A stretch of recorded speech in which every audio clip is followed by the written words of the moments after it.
Azizlar, xo'p, ko'rsatuvdan chiqdim, maza qildim.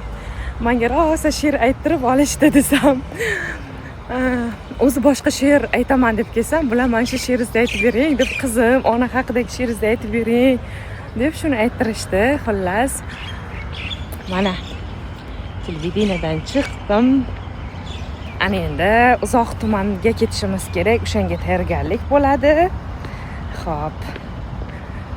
Sizlar ham yozinglar. Qanaqa bo'lyapti kunlaringiz?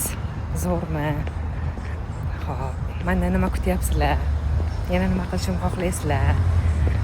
Sizlar meni oynamsizlar, sizlar menga aytib tursanglar, do'stimsizlar.